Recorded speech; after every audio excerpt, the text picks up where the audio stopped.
From the banks of Dewey Lake, it's the Dewey Pod Monster.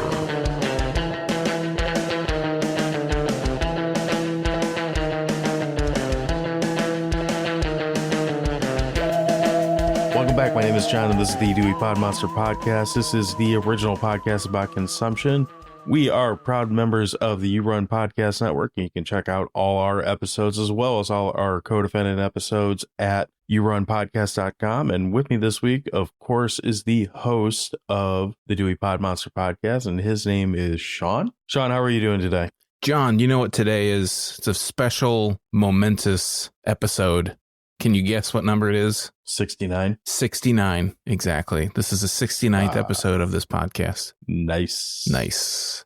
Actually, it's the 100th episode. Hundo, we're in triple digits. We are hitting triple digits today, just under 2 years. Well, holy shit. I'm pretty impressed with that. That 100, by the way, for anyone who's keeping track and listening, does not include a couple special episodes we've done, like interviews and things like that. But yeah, this is our 100th mainline episode, and we'll get into the topic in a little bit here because we're righting some wrongs on this episode. But before we do that, Sean, what the hell have you been watching this week? I don't know. We kind of talked about it before we came on. I cannot remember a single thing. We just recorded. We talked to each other about what we watched just last week. I cannot remember a single thing of any kind of significance that I watched, other than I watched, obviously, the Detroit Lions.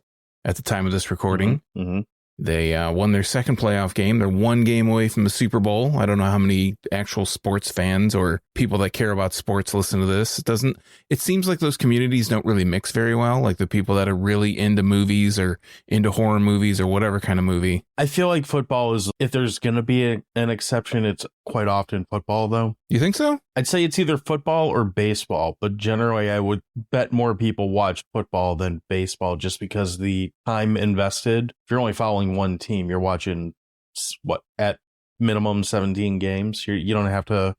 It's not like we've talked about this off mic plenty of times, but like I like baseball, but I don't have time to watch 160, 3 games or whatever through a year. It's not going to happen. 162. I was close. Yeah. Very close. And I mean, from the people that I talk to, at least they respond when I ramble on about football briefly. So, there's something there. They grunt. Ugh. You don't think people that are into these kind of movies are into like curling?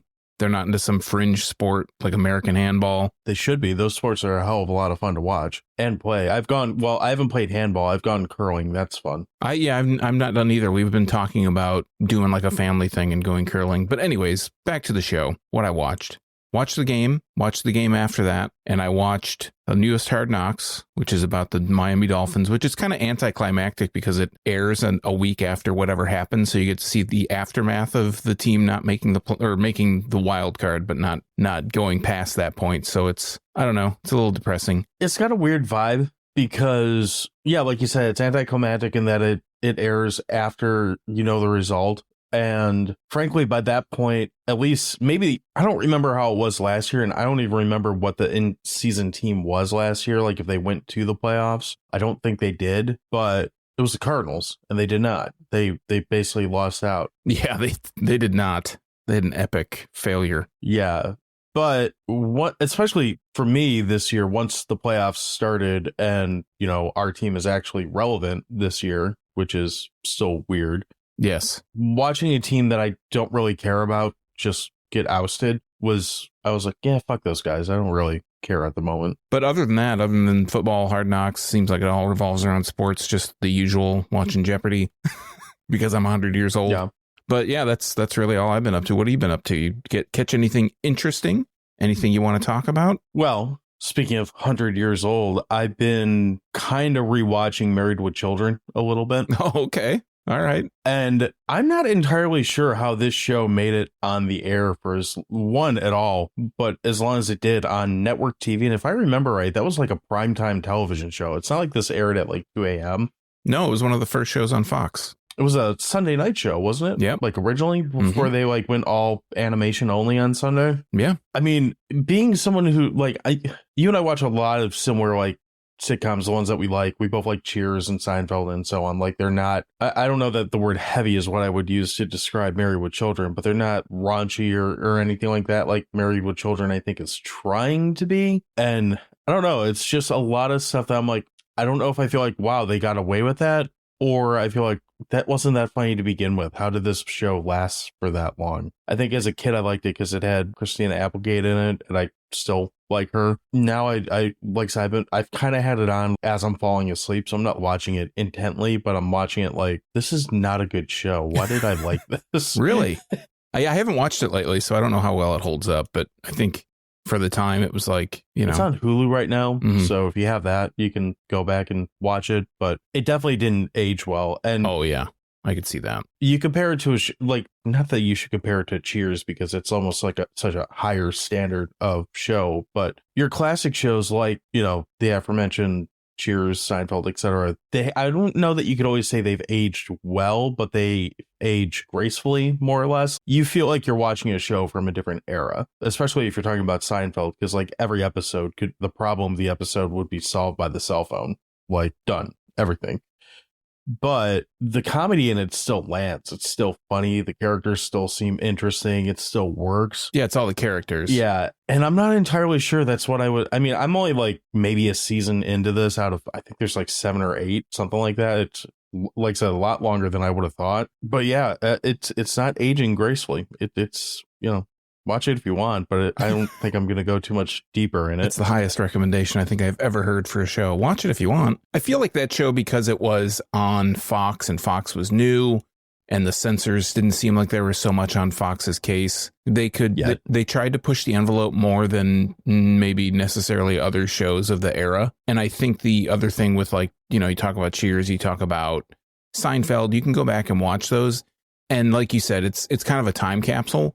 And they did have kind of, I don't know, for lack of a better term, like raunchy material on those shows too. But sure. Well, Seinfeld's got an episode that's flat out banned that they won't air at all because it's offensive to Puerto Rican people, apparently. Oh, the Puerto Rican Day Parade. Puerto Rican Day. Yeah, that one. So, I mean, it's not to say that other shows didn't have their, lowbrow jokes, but it's just a whole different, and again, it's well stated I'm a Beavis and Butthead fan, but this is literally like I don't know how old Al Bundy's supposed to be in this show, but he looks like he's like 60.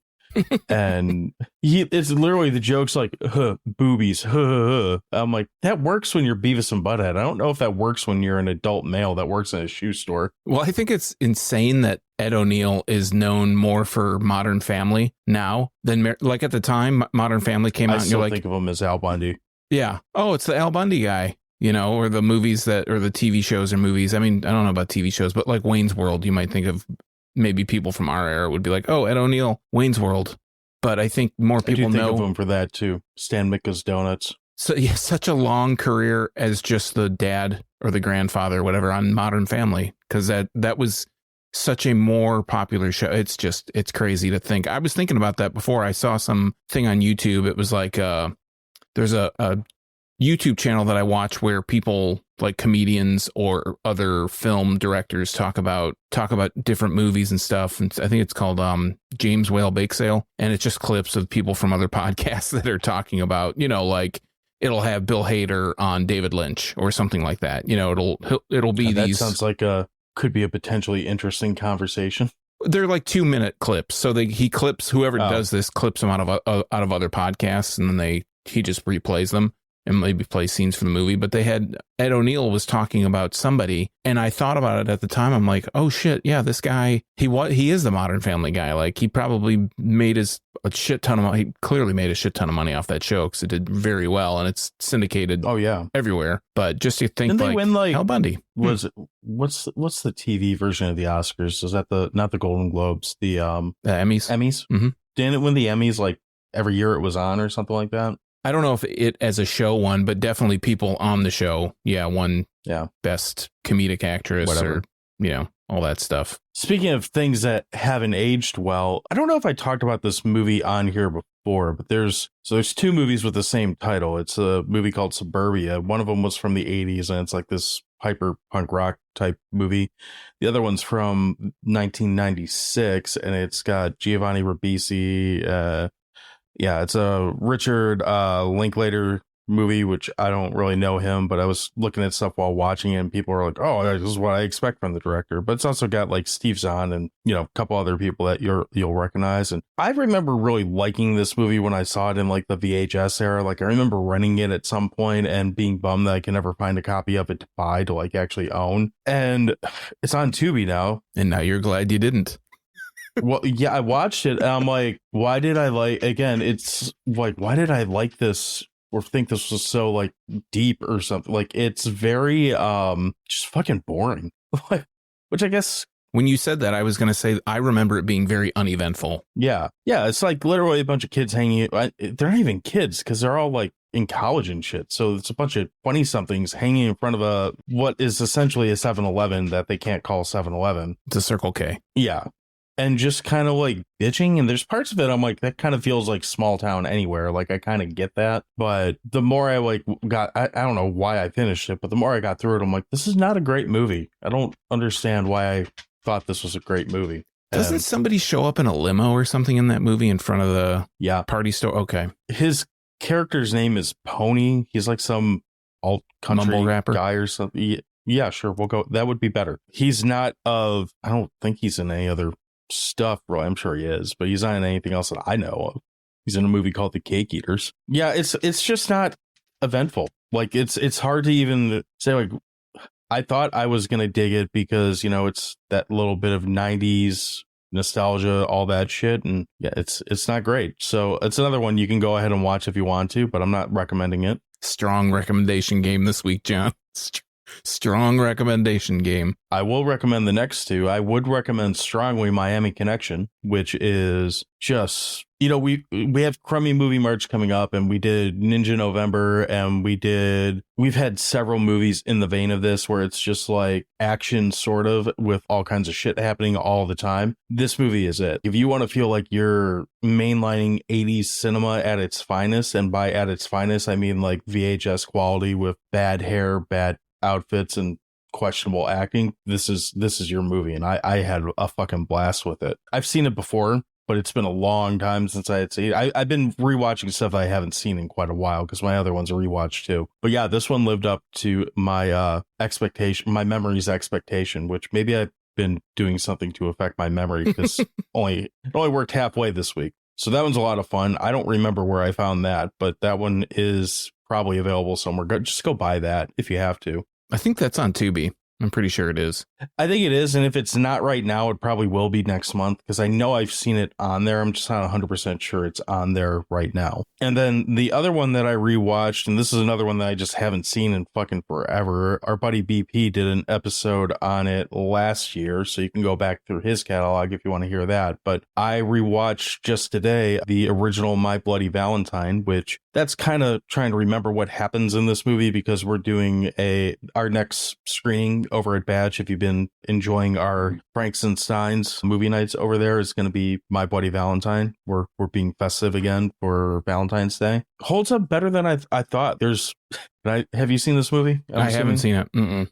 I know of it. I know it's a miner and has something to do with mining. I was going to say something that I forgot that happens in it, which is pretty comical, but now I won't because if you haven't seen it, I don't want to. Oh, thanks. I don't want to ruin this scene. But yeah, that's out now. And that's one that, if you're around us, just come watch it with us. That would be more fun. But if you're not around, then just find some other way to watch it and tell us what you thought about it. But yeah, that was pretty much it. You said you had some facts and shit for us to talk about this week? Yeah, we can wait till after we take a break. And I just want to give a little recap on a very small, extremely small, I don't want to oversell this recap of our first 100 episodes, but I just have a couple trivia questions for you. See if you know the answers. Oh, I'm going to embarrass the shit out of myself, aren't I? No, it's nothing that bad. All right.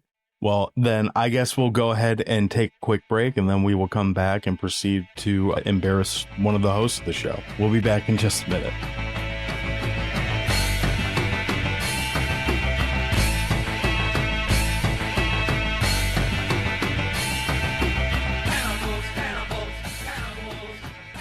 There's nothing better than hanging out with your best friends chatting horror movies. At Voices from the Mausoleum, we have programming that covers everything from found footage to gaming, interviews, and even the first horror morning talk show. Come join us. We're all friends at the mausoleum. All right, so we are back. You missed our break time chatter, which is probably for the better. Sean, what kind of facts do you have to drop on me? Let's get this shit moving. All right, John. So don't say that. John, this is our 100th episode. As we mentioned, we've done mostly movies, did a few in the early days that were more beer or brewery related, or we've done a couple music episodes. I think we've done three music episodes. Does that sound about right? Maybe 4. Maybe 5. Oh, shit. I didn't go through and count very well, but I think we've done 5. We did Misfits, yeah. Get Dead, Yeah. Co-Defendants, Yeah. Failure, Yeah. and Boards of Canada. Okay, 5. There you go. 1, 2, 3, 4, 5. So, See? yeah. Hmm? I just had 2 things that I wanted to ask you. Do you remember what your first rating ever given on the show was? I'm going to guess either 6.5 or 7.5. Okay. Do you want me to tell you what it was, or do you want me to ask my next question? You're talking for Chopping Mall? No, first one ever on the show. I don't know. I'm not telling you when it was. Oh, shit. Yeah, I'm going to guess like 6.5 out of 10. Okay. Like that. And do you know when the first episode that we used the hot dog rating scale was? Was it not Chopping Mall? I'm going to say Chopping Mall because I thought we had a conversation about that in the episode. It was not. Okay. We did not give a rating for Chopping Mall, I believe. Oh. I went back and listened. Your first rating ever, you gave The Matrix Resurrections 400 out of 1,000. That was stupid. Initially, your answer was 4. I said, what would you give it on a scale? And you said 4. I said 4. I think I said out of 100, and you said 4. And I said 4. 4 out of 100 is what you would give it. It's like I didn't like it that much, but shit, 4 is pretty low. I'm starting to think my 4 is more accurate than out of 100 than 4,000 400 out of 1,000. Whatever. Yeah, maybe. Aged like milk, that Matrix movie. My first rating, 7 hot dogs out of 21 banana peels for Matrix. Matrix Resurrections. So I'm glad we've really narrowed down and at least got some kind of... We've honed it. We've definitely tuned in on what we want to do as far as how we're scaling things, at least. It's a science at this point. It is definitely a science. Hot dog science for sure. Yes. What exactly is that hot dog made out of?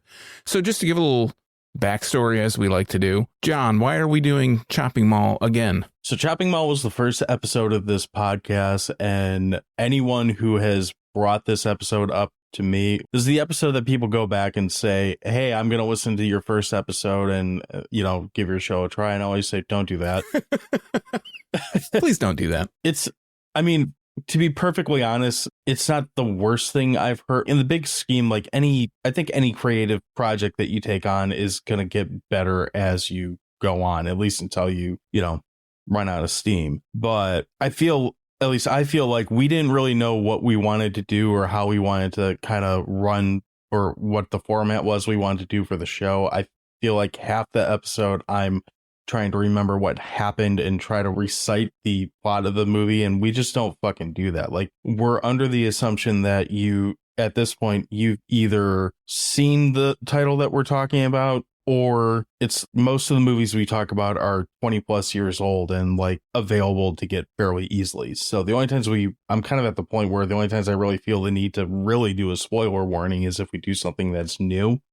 And I think for the most part, we don't spoil too much shit. But yeah, that's why we're redoing it, is because we don't like how the original episode sounds, to answer your question. I like that we'll give spoiler alerts, even if, like spoiler alert, and we really don't spoil it too much. Yeah. But yeah, it's a creative thing. I went back and I listened to some of it today before we recorded this one, just to kind of get a feel. And yeah, it was the first one. It was a little rough. We didn't know what we were doing. So it's not a horrible episode by any means, but I think we've upped our game. We've leveled up. I feel like the audio's gotten better between both of us. We've gotten a little bit more on point. I've gotten much more. My workflow for editing these podcasts, these episodes, has gotten a lot more streamlined, and I know what to look for now. And it's just, yeah. So it's just kind of a redo. Like you said, I think that we talked so much about the plot and we talked so much about point A to B to C to Z eventually. But yeah, it's worth giving it another shot. And why the hell not? We just watched this. You mentioned Frankenstein's. We just watched this a couple months back at Frankenstein. So it was my most recent rewatch before today. And I think that for me, watching it in that environment, and I'm going to talk about this later, I think watching it in that environment or with other people rather than just being a solitary thing, watching it with other people and kind of being able to like shoot glances at people, or you pick up on some little stupid one-liner that's read off, and it's just a little bit more of an enjoyable movie for me going along those lines. But let's talk about it. Well, in fairness too, I think if our first episode was a movie that, I mean, this is not a spoiler for what we think about it. I think we both have a real soft spot, if not love affair, for this movie. Like, this movie is considered a classic by our standards for a reason. So if we had done, let's just say if that Matrix movie was the first episode that we done, I wouldn't be saying that we need to go back and redo that. I feel like Chopping Mall is kind of almost at the center of the kind of movie or the kind of shit that we had wanted to talk about for this show all along. And obviously we like kind of plunging the toilet and going a little bit deeper down the well. Good word choice. Yeah, I enjoy that. Obviously we like doing that, but this is, as far as, you know, VHS gems that you would find in, you know, 1990s, 1980s video stores. This is the kind of like title that I would think, you know, would have been on the extreme short list of like, these are movies that we have to talk about, right up there with like Return of the Living Dead and some of the other ones like that we've covered that we both really enjoyed, that we didn't like. We probably could have gone on and talked about this movie without rewatching it, but it was fun to sit back and watch again anyway. Any more facts and stuff, or are we going to go right into our shtick? No, I didn't have a whole lot written down. I just wanted to kind of bring everybody back up to speed. We didn't start this show initially with an idea of what the hell we wanted to do, and we've evolved. You know, we just moved on. Yeah. Keep head down, move forward. Sometimes we know what we want to do. Half the time we're still kind of chasing our tail. Yes. We start with third-party reviews, and this is what we're doing this week. This is a anonymous review, and they give this movie 2.5 stars, and I actually disagree with this review a lot, but we'll pick that apart in a minute. It was filmed in the same mall as Commando, which I guess is vaguely interesting. As for the film, well, it could have been more gory, but it's pretty funny. Could be a good warm-up for a Halloween horror marathon. Did this anonymous motherfucker not see the head get blown up in the middle of the mall? It's pretty good. I don't know. I mean, the Commando part's fine. Like, this mall is, if you watch movies from 1980 to 1995, roughly, you've seen this mall in a movie. You've seen it in Terminator, or you've seen it in Commando, this Fast Times at Ridgemont. This is a very well shot in mall, even though it's not that now. But I don't think that that's the reason solely to watch this movie, is because it's shot the same place that Commando was in. Yeah, no, I wouldn't. That wouldn't be the claim to fame for this movie. I think that the headshot's pretty epic. That's what I'd go for, John. I love the headshot. The headshot's great. And the fact that it is, like, double check here. I think they changed it. Damn. So last time we did this episode, the headshot that we're referring to is, I don't remember what the actor or the character's name is, but her headshot that was on IMDb was her head being blown up in Chopping Mall, much like in the end credits. It has since been changed. So that's disappointing. It's definitely just a regular old picture. Boo. Yeah. Tell us about this movie, Sean. What's the plot for this movie? All right. So if we go to IMDb like we generally do, we see the storyline, we see the plot. We're going to start with the plot. And it says a group of young shopping mall employees stay behind for a late night party in one of the stores. When the mall goes on lockdown before they can get out, the robot security system malfunction and goes on a killing spree. If we go down to the storyline, care of Huggo. Jesus. Huggo says, this is very long, Huggo and very wrote a fucking book. Yeah, not to be confused with Chuggo, but Huggo here basically itemizes the entire. He pretty much must have transcribed our last episode, because there's a lot of shit going on here.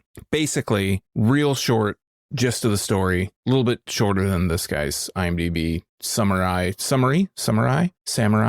Robots get installed as a security system in this mall. The first night the robots are activated, it's a big lightning storm. Lightning strikes a power unit. It fries the robot's consciousness. And before they were non-lethal, now they're lethal. And some teens on that same night, quote unquote, I use teens very loosely, they're having a party in a furniture store in the mall. The malfunction causes the robots to turn in the furniture store in the mall. But well, they're all with each individual. It's not like they're all doing money shots all over the place. And if the killbots didn't show up, you never know. No, that's true, because it did interrupt their time. So the malfunction causes the robots to turn lethal. Like I said, they were supposed to be non-lethal, and again, hilarity ensues. They need to escape from the mall, and poor Dick Miller gets the first victim of these goddamn robots gets electrocuted, and I love the effect that they use. It's one of those effects that were truly an 80s effect, where they took the film, or they took the little part of him getting electrocuted, and someone probably hand drew all these animated little lightning electricity shocks all over him, and he shakes and his face gets melted. It's pretty great. So you mentioned it, you beat me to it. Is there a more definitive like 1980s feeling movie than this movie? The soundtrack, the fact that they're in a mall, what you see in the mall before the mall closes, everything is just, I mean, aside from the bikini models walking around half naked through the mall, I don't think I ever saw that, but we're in Detroit, not in California. That might have something to do with it. Just the music in this, the sound effects, the way people talk, the way that they're even like openly like racist against a robot by calling it ethnic, like saying it looks too ethnic or something like that. I'm like, the one on the left looks very ethnic to me. Yeah, I don't understand that. Like, how does this fucking robot look ethnic? Did it have like some, was it throwing up blood signs or something, which would have been funny? Just everything about this movie to me feels like if you were to tell me to watch one movie that is definitive 1980s effects, sound, look, feel, there's a good chance that this be where I would point you. I'd agree. I think that if you thought of a movie, if you thought of like an 80s looking movie or whatever, I would say like, oh, look at something like Fast Times at Ridgemont High, right? But that's early 80s. And if you think of, I feel like this is 86. This movie came out in 86. I feel like if you go any more later in the 80s, it starts to meld into what a lot of people think of as the 90s. You think of like, I don't know, you think of like Cliff Huxtable, probably really bad reference, but Bill Cosby and his Coogie sweaters, right? All the crazy colorful sweaters. That's like 88. So, but that feels like 90s to me. So it's like a really good encapsulation of that, like what people think of as the 80s. The sound is like that synthy kind of bouncy. I don't know. It's like it's the music. I remember last time we talked about it, I really kind of praised the music, and listening back to it this time, I'm thinking like it's too whimsical for what actually happens in this movie. People's heads get blown up, like people get electrocuted, all this shit happens, and the music's just this like happy-go-lucky kind of synthy soundtrack. I like it, but it doesn't really fit, but it's still very good and very, very much of the time. See, I disagree. I think it does fit because of how, I mean, this movie is kind of cheesy. It's kind of schlocky, for lack of better wording. I mean, it is very much so the kind of soundtrack that it works for the movie, and I don't feel like they were trying that hard when they put it in there. They're like, yep, good enough. That sounds robot-y, I guess. And it's a good placeholder. Just kind of threw it in, and yeah. And then when it came time to cut it, they were probably like, well, shit, I don't have anything else. Well, you know what? Just leave it. It's fine. This is what we got. It's fine. Just do it. Yeah. I mean, this movie is a perfect blend of serious and silly. They very much for sure try. They don't go so far in the silly category with the horror elements and everything, the sci-fi horror stuff, as to make it feel campy, but they don't go like hardcore. While the effects can be pretty great, they don't go so hardcore into like it being a scary like capital S scary horror movie. So it really rides a fine line, but it's just a great example of this type of movie. This is Jim Wynorski is the director of this movie. This is his second movie. He has done, I don't know, countless movies by this point, or nowadays. He's directed over 100 movies, goes by different names. He goes by Jim Wynorski sometimes, Harold Blueberry, Salvador Ross, a few others. And I've seen a few of his movies. I haven't seen a lot of, like, really any of the recent ones. But this movie, in my mind... I apparently have. I watched Attack of the 50-Foot Cam Girl last summer. Yeah, I remember you talking about that. It's not great. I've also seen Cobra Gator. Also not great. This movie, to me, feels like this is... If his career had continued along this kind of trajectory, we would be still talking about his movies and how classic they are. But when I think of him, I think of this movie or Deathstalker 2. I feel like I should watch Sexapede, which is a 2014 TV movie that he directed as Sam Pepperman. You know, it's good when you don't even want to put your name on it. I know. And Silent quality. This is a doctor tries to prove an unknown creature materializes inside human bodies during sex by romping with her. Okay. We'll come back to Sexapede later. Anyway, so this has also got quite the cast. As you mentioned, Dick Miller's in this movie, but you have, 80s horror queen heartthrobs, Barbara Crampton and Kelly Maroney, both in this movie. They're both great in the whole movie. You've got a lot of guys in this that if you watch movies with a body count, they've probably been in that body count at some point. Fair? Yeah. Yeah. It's not, I wouldn't go as far to call it a who's who of horror people. Like, right. People, it's not like you got Ken Foray and I don't know, fucking Tom Sweeney showing up on set, but there's people that you're going to recognize in this movie if you watch this kind of stuff. And I think the big call out for the men is Tony O'Dell, who plays Ferdy, he seems like a minor character for most of the movie, but he is one of the front main final guys, I guess. He's the final boy. He's the only one who... Yeah, he's the only guy that makes it. But you might recognize him from like Head of the Class, which was in the 80s. He was in Karate Kid and Karate Kid Part 2. He's one of the Cobra Kai guys. So he had a big 80s kind of career as well.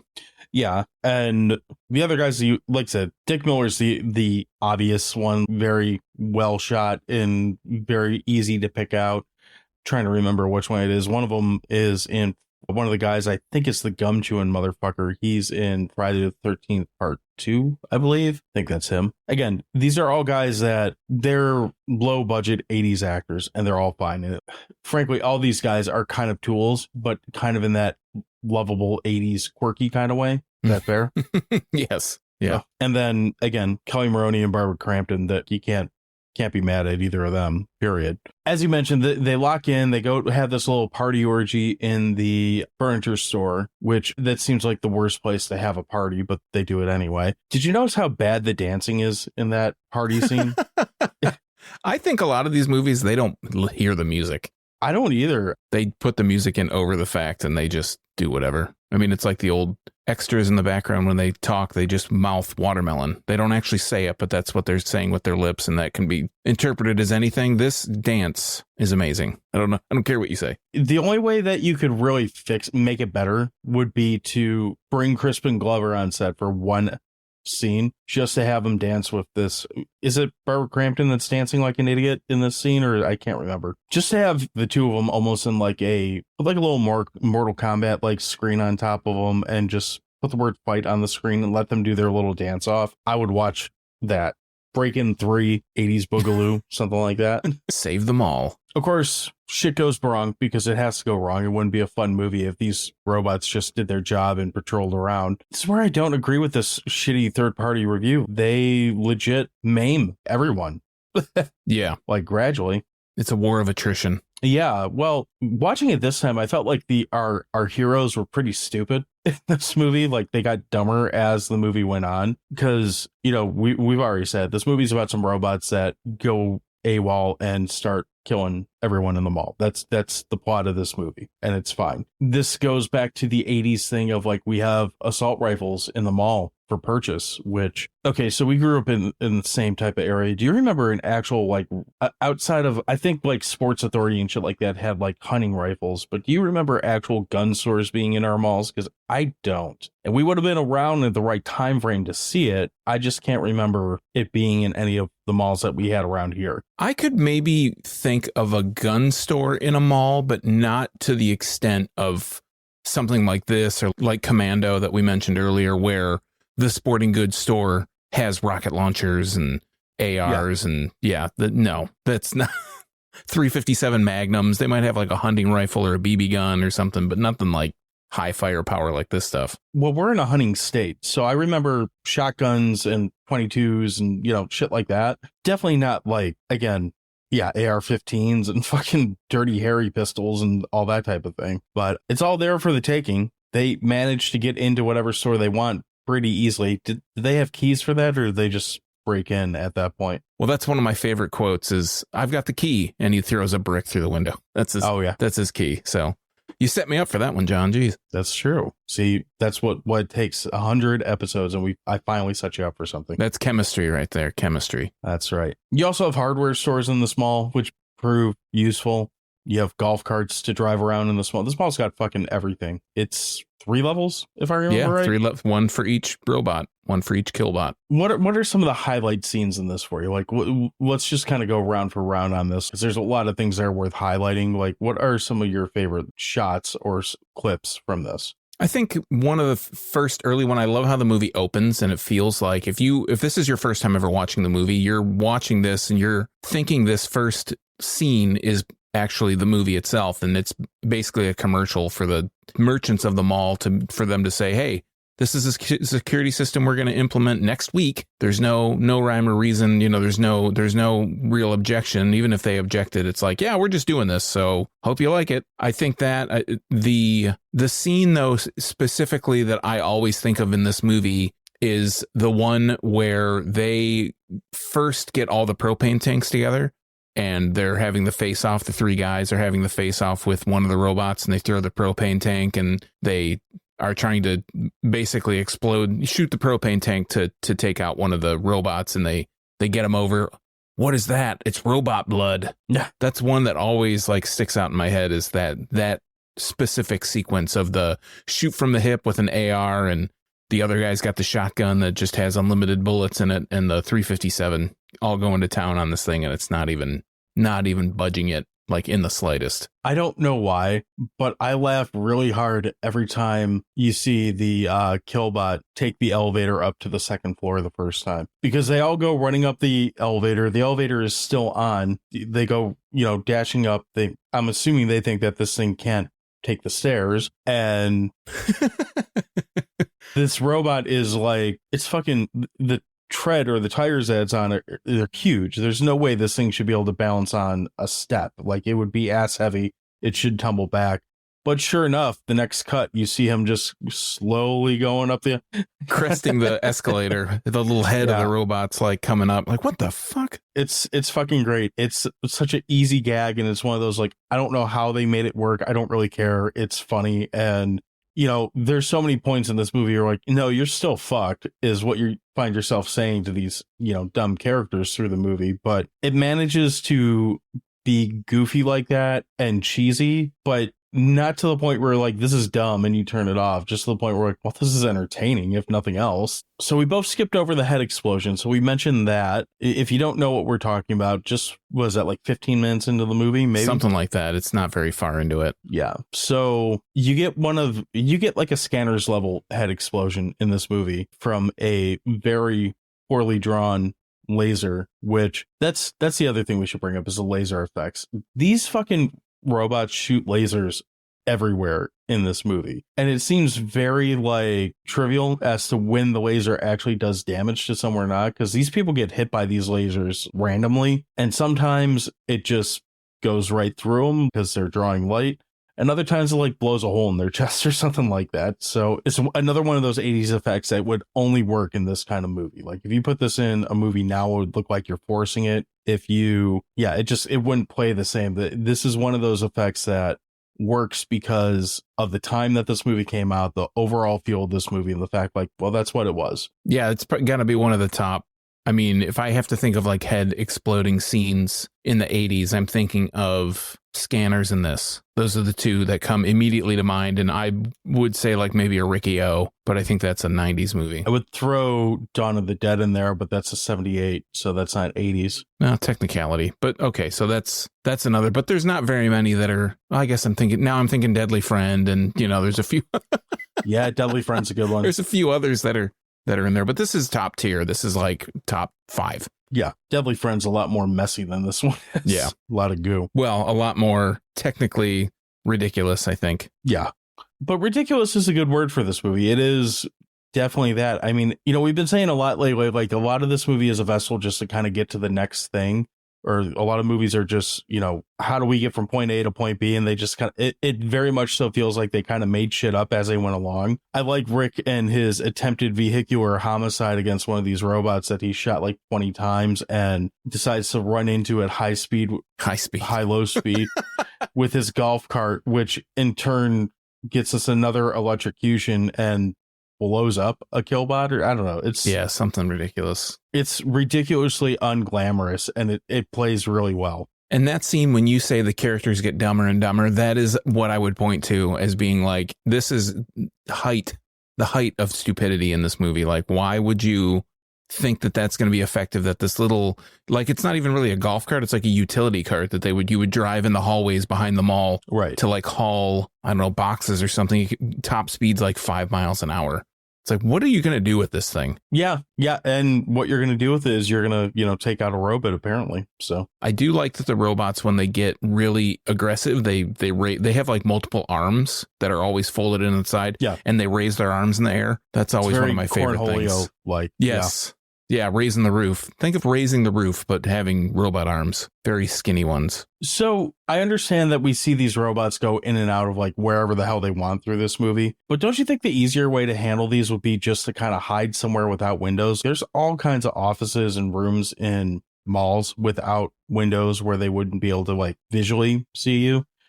And they never like show them mapping out or doing something like infrared or, some weird shit like that where you could. Yeah, there's never any like trickery involved. It's always like they hear you or they see you or they're confronting them directly and then running away in a straight line. Right. Don't you think the easier way to handle this would be just to go pick whatever store you want that doesn't have a broken window and camp out in their back office and lock the door and wait till morning or something like that? Wouldn't that, I guess, wouldn't have a movie, but doesn't that seem like the more like well thought out way to get through out of this? Yeah. Even when they start when they start their attempted escape, they go into the vents and try to get away, and they act like they're like burning up in there. I'm like, I don't think vents get that hot. Well, I think the robots turn the heat up. Did they do that? I think that's what's implied. Just saying it was hot. That they had access to the HVAC and they make it hot, but they do kind of make some attempts to hide out. And I know that they mentioned earlier in the movie that when they do the presentation at the very beginning of the movie, the scientist or the person trying to sell the generic scientist guy that's trying to sell them the security system is telling them that, well, this will only patrol the halls. It's not you don't have to worry about it going in your stores, any of that stuff. It's just going to be in the open hallways, which we learn is not accurate, but that's beside the point. Yeah, and I think that's part of the malfunction because of the storms, but they do make an attempt a few times to try and hide out from the robots, but they have some like innate sense, or it's something that they don't ever mention, that they have access to some kind of sensors or something. But the robots 50% of the time seem to know where they are, and the other 50% of the time, like I said earlier, they're just confronting them on purpose. Like, you don't have to engage with these things. You could probably, like you said, just go into the bathroom somewhere, lock a door, and stand on top of on a toilet, and they're going to come in and look under the stall and beep boop boop and walk away. They're not going to roll away. Sorry, they're not going to have a nice day. Yeah. Thank you. Have a nice day. Still one of the best things that happens. They go murder the shit out of something and they say, thank you, have a nice day. That's that right there. Say what you want. That is genius writing. Well, that kind of comes around at the end too, when Kelly Maroney gets her comeuppance. That's her last stand moment with the most flammable fucking paint ever. Yes. Well, a lot of paint thinner thrown on that as well. Yeah, it's quite the commotion for sure. It's definitely quite the explosion. That's for sure. Yeah.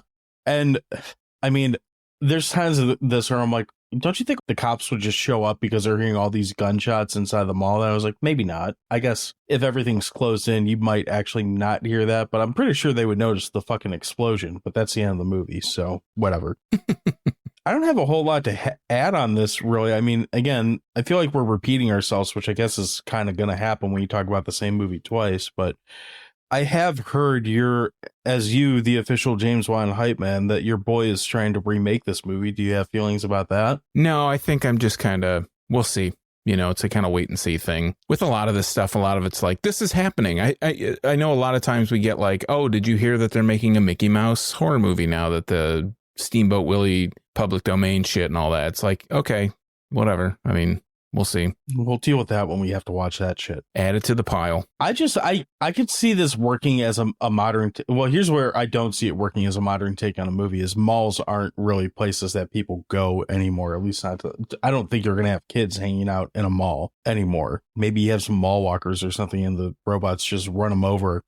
They're all elderly people. That's who's chasing it. I think the other thing is that over time we've kind of evolved in our music and our movie tastes, where we don't have movies like this anymore. There aren't movies where the teens, and again, I use that loosely, confront the big bad. It's in a group, or they, just teens having fun. Now it's got to be somebody who's in their 20s, or there's somebody, older, college age. There's got to be a message behind it, or they got to be having, which, I mean, message is fine, but like, you don't always need a message in your fucking movie. It's okay just to have a movie.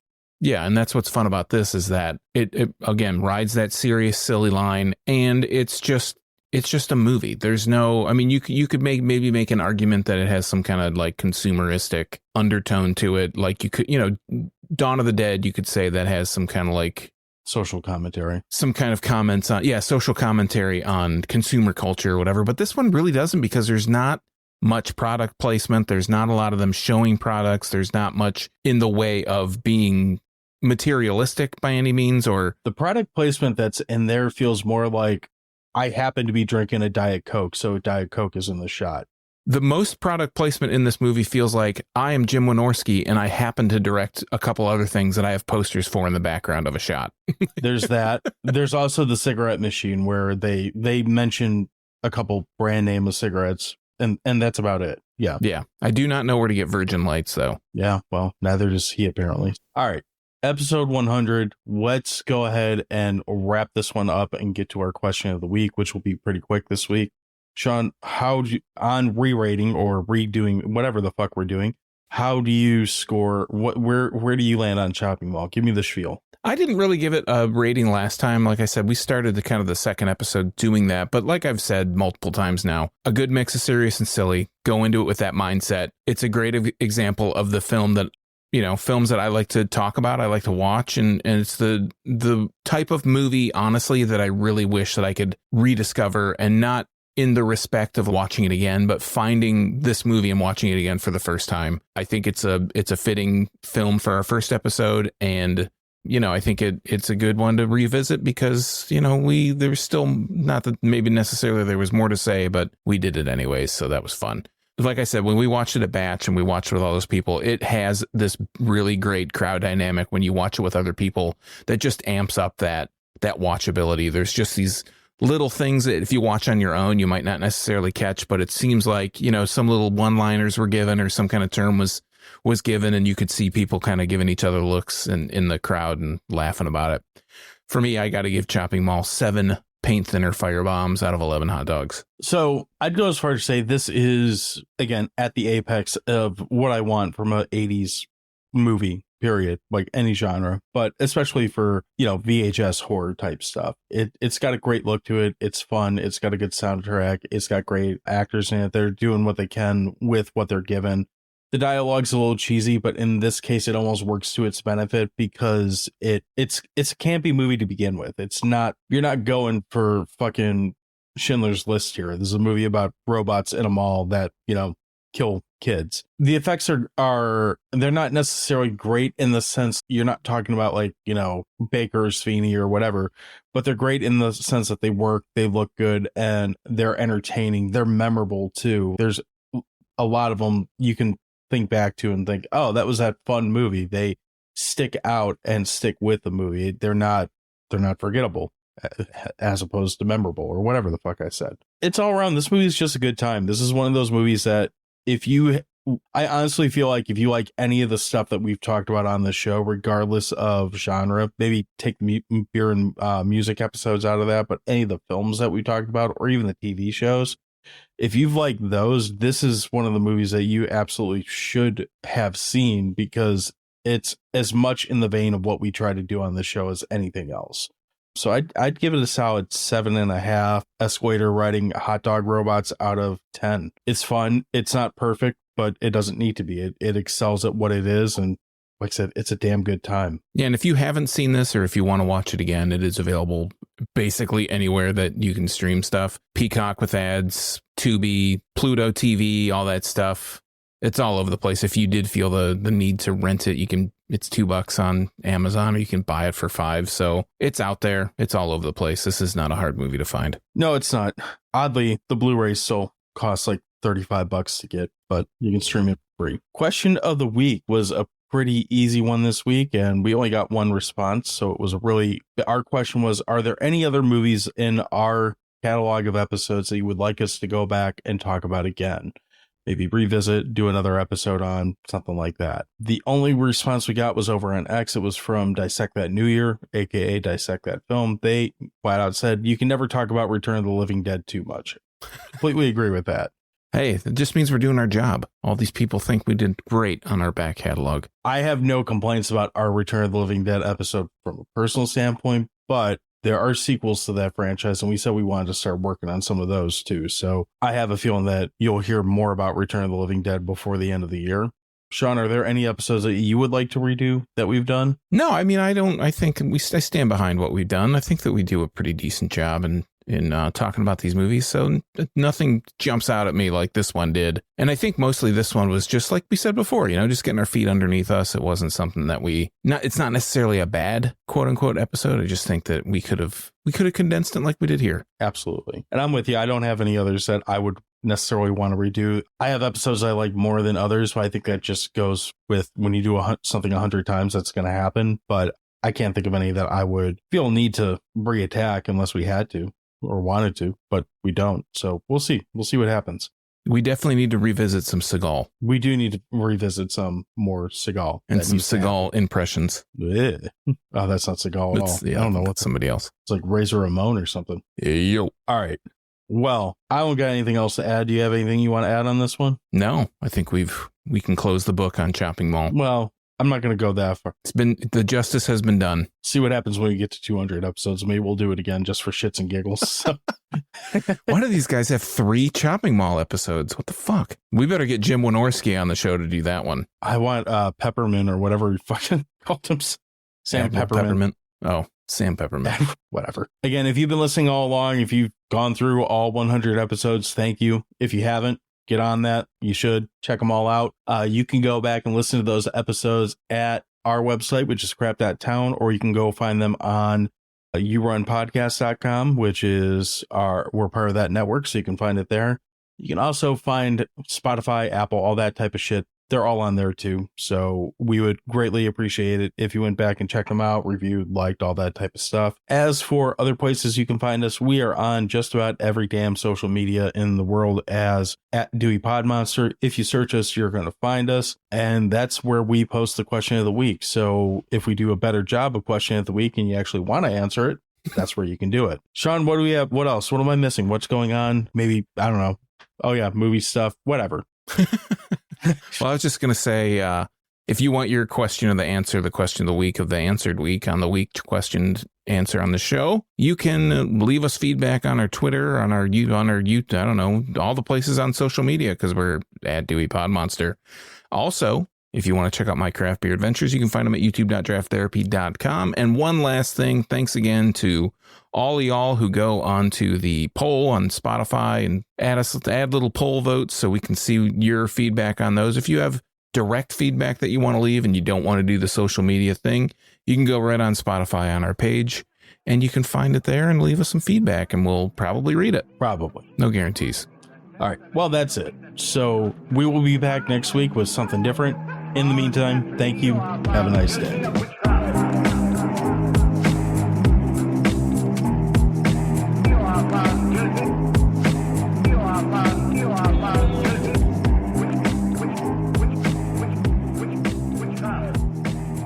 John guzzling water. Yeah, man, I ate so much shit yesterday watching that game. I felt like shit half the day today, not because of how much I drank, because of how much I ate. That's a problem, right? No, the beer shits are a problem. Oh no, this was like, they had a fucking slider platter, so we just ordered that and a bunch of fries and stuff. I was like, wow, this is delicious, and I'm gonna totally regret this tomorrow. Sounds like a big gas bomb.